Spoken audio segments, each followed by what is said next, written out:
क्या माहौल है अब की बार? माहौल तो ठीक है। पूछना क्या क्या पूछना यही है कि समाज तो अब राशन पर, सिलेंडर पर ये तो तैयार है वोट देने को। बिल्कुल खत्म हो गया, बिल्कुल मुद्दा खत्म हो गया। अभी से कह दिए हैं 5 साल राशन फिर मुफ्त मिलेगा, 29 तक मिलेगा। कई साल चल रहे हैं, जब उन्हें हम खाली कटोरा देके भीख मंगवाओ खे तो ऐसा सरकार ना चाहिए। कटोरा लेके अगर भीख मांगे खे तो ऐसा सरकार हमें ना चाहिए। वो राशन दे रहे, भीख थोड़ी ना दे रहे हैं, भीख कहाँ मांग रहे हैं? अरे वो है ना, भिखिया ना 5 किलो में खाना खा ले आप हुआ पत्रकार हवा बतियाओ हुआ 5 किलो दे दिया जाए, ऐसा छोड़ के बैठ जाइए। 5 किलो ने हम 10 किलो दे सकते हैं। मतलब ये सब असर नहीं करेगा, राशन सिलेंडर ये सब फेल हो जाएगा। ये सब अरे सिलेंडर का देना भैया, सिलेंडर देना फ्री में और ले तो 1200 तो वो सिलेंडर बतिया का नहीं तो और खराब हो गया। वो तो और खराब हो गया भाई, देना फ्री में और आज 1200 लेते हुए, कुछ घटा देना अथवा के लेके 1100 कुछ पे 1000 कुछ पे देते हुए, 100 रुपया 7 घटोले हुए। तो बताओ जहाँ फ्री में देला कि हम फ्री में देवे और 1100 ले तो वो सिलेंडर रखा गया पैसा वगैरह वक्त हम थोड़ा ना सोचल के वैसे मिली, जैसे बहुआ चौरा मिलत रहा है वैसे सोचल बेचारा वो मिली, रखल सब उतार रखल ऊपर नीचे। मतलब सिलेंडर भराया नहीं जा रहा है। अरे कहाँ से पैसा नहीं, कोई भराई कहाँ से? जैसे आप ही सोच लीजिए कि पैसा न हो तो कैसे भराएगा वो। अब फिर वो लकड़ी के बाद ये घोड़ा नहीं देख रहा है, बगल में घोड़ा खड़ा है, अगर उसी से काम लिया जाता इसकी जरूरत क्या पड़ती? पैसा होता। प्रधानमंत्री जी तो कहे थे कि भाई महिलाओं को धुआं लगता है, माताओं बहनों को तो धुआं नहीं लगने देंगे। अब जैसे पहनवा के धुआं लगत रहा ना तो आँख ठीक रहा। अब जो चश्मा लगत है। अच्छा, अब सिलेंडर मिलने से चश्मा लग गया? अरे आप देख लीजिए, आप देख लीजिए, मैं कह रहा हूँ का गलत कर रहा हूँ? अभी हमारी 75 वर्ष उम्र, बिना चश्मा चलता हूँ।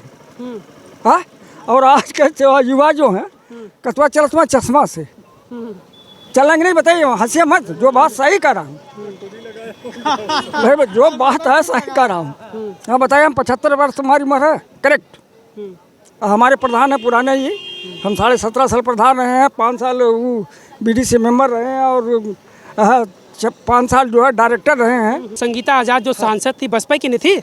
वो तो चली गई दूसरी पार्टी में, तो इंदु चौधरी रहेंगी? नहीं, आप बसपा में रहेंगी इंदु चौधरी? आपको बता दें, ये जो हमारी अथवा है ना, ये आवा है, जो बहुजन समाज पार्टी है, ये आवा है। जो आता है इसको पका देते हैं, जब पक जाता है ना तो दूसरे के चूल्हे पर जाकर के खाना बनाता है। लेकिन ये तो गद्दारी है ना, ये तो गद्दारी ना हुआ। वो अपने चला गया, हमको नहीं ले गया। नहीं, यहाँ की जनता के साथ धोखा हुआ। नहीं, जैसे वो अपना घर के छोड़ के गया, जा दूसरे के महल में जूता खाएगा, चला गया फिर। अच्छा, फिर आएंगे अगर फिर जब जितवा खाएगा तो कहाँ जाएगा भाई? अपने घर वहाँ से निकल जाएगा और दूसरे घर में जाएगा तो कै दिन रहेगा? वो करी मड़ैया अगर है, अपने मड़ैया में रहेगा, दूसरे में नहीं जाएगा तो जूता नहीं खाएगा भाई। मड़ैया में रहेगा तो अपन मड़ैया है, उमर के जूता हमारा नहीं, हमारा ना है तो गाल हुआ बेचारे। तो बहन जी प्रधानमंत्री बन रही है। अरे भाई क्यों नहीं, क्यों नहीं? ये लोगों सबकी मजबूरी है, बहन जी जरूरी है। क्यों? आप देख लिए कि 10 साल हो गया इन लोगों को चलाते हुए, एक भी नौकरी मिली? आप भी युवा हैं, एक भी नौकरी मिली किसी को? नहीं मिली। और वहीं बहन जी की सरकार रही, केवल 5 साल में लगभग 6 लाख नौकरियाँ बहन जी ने दिया सबको। वो बच्चियाँ जो पढ़ती थी, जिनको आज वो कासमा की बेटी पढ़ाओ बेटी बचाओ, लेकिन बहन जी ने ऐसा नहीं किया। उन्होंने कहा सुनो, तुम इंटर पास करोगी तो 12,000 साइकिल, हाई स्कूल पास करोगी 10,000 20,000 रुपया देती थी कि नहीं? अखिलेश जी आल हो बेचारे, लंबी टोपी ले ले लिया, कुछ साफ करना चिकन का ना पोछ मिली। गलत का थी, वो सब चिकन कर दिया। लेकिन दादा पिछले जब जो चुनाव हुए 2-3, उसमें तो मायावती धीरे धीरे खत्म होती नजर आई। सपा के साथ गठबंधन किया तो कुल मिलाकर 10 सीट शायद इनकी निकली थी। और फिर विधानसभा चुनाव की बात की जाए तो पूरे यूपी में मात्र 1 सीट रसड़ा से निकली थी बसपा की, पूरे यूपी में।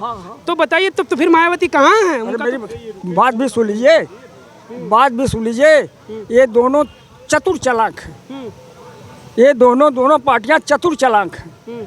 इन्होंने कहा बहन जी, हमारा समाज थोड़ा भोला भाला है ना भैया, कहा कि बहन जी तो चली गई भाजपा में राष्ट्रपति होने की, तो समाज नाराज हुआ कि ठीक करते जा तो पता लग बता दे उल्ली यार, ये कहाँ की सरकार बनाओ जाते वो कहना कि वो तो मन जाते हैं यार, भाजपा वाले कहना यार 20% जमा नाराज होकर के दे दिया कि सरकार बनाना रखे सभा।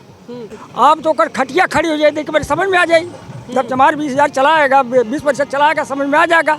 मतलब आपके साथ नहीं है तो वो कमज़ोर है। अरे ले कहाँ से कहो तो देख ला कि 8%, हम 22.5% पर चल गई साला 16% पर। तो हमारे लोग गए कि नहीं, गए कि नहीं बता दीजिए। उसके पहले हम 28% तक थे, 29% तक थे। तो हमको जाने का कोई इन लोगों ने षड्यंत्र रचा कि नहीं। लेकिन अब सबके दिमाग में आ गया है कि नहीं, ये सब धोखा देते हैं हमको, ये हमको धोखा देते हैं। अब धोखा से हम लोग बच रहे हैं। अब एक चीज़ और है कि कुल चोरवा इकट्ठा हो गया। अभी सबके समझ में आता कि जब पहले कहता है कि ये तो धन की बेटी है, ये कहते थे कि धन की बेटी है मायावती जी। अब समझ में आया कि देश का चोरवा ही धन लूटे ले दूसरे का। अरे सुनला कि ना, दूसरे के धन लूटे ले वो। तो केकर जैसे मैं आपसे 10 रुपया ले लूँ तब इतना कह देगा कि भैया तनी हम कुछ बोलो थे, चाहे गलत बोल थे तो मत बोल जा। तो 10 रुपया लेके हमारे मुँह लग जाएगी, ज़्यादा ही है सही। तो जो कुल लूट के ले हुए हैं। और जब सरकार में है तो केकर वाली करिए, जनता करिए कि उनकर करिए। खैले तो हर से हुए, और यहाँ तो कुछ दियल ना है। और यहाँ तो हमारी प्रत्याशी जो पैसा भी ले रही, वोट भी ले रही। तो जैसे पैसा ले थे ओकर काम करी, सही बात वो करे कि पैसा दीजिए, 1 रुपया दे दिए, 1 वोट दे दीजिए। और खनो खिलाया, खनो खाती हुई। तो काम कौन करेगी? जो नीचे का नेता होगा। चलिए, तो लालगंज लोकसभा क्षेत्र में हम थे, लोगों से हमने बातचीत किया। जिस तरीके से लोग अभी आकाश आनंद को सुनने के बाद लोग धीरे धीरे यहाँ से निकल रहे थे, तो हमने लोगों से बातचीत किया। जिस तरीके से लोग कह रहे हैं कि अब की बार प्रधानमंत्री बनेंगी तो बहन मायावती। वैसे आपका क्या ख्याल है? हमें कमेंट करके अपनी प्रतिक्रिया ज़रूर दीजिएगा।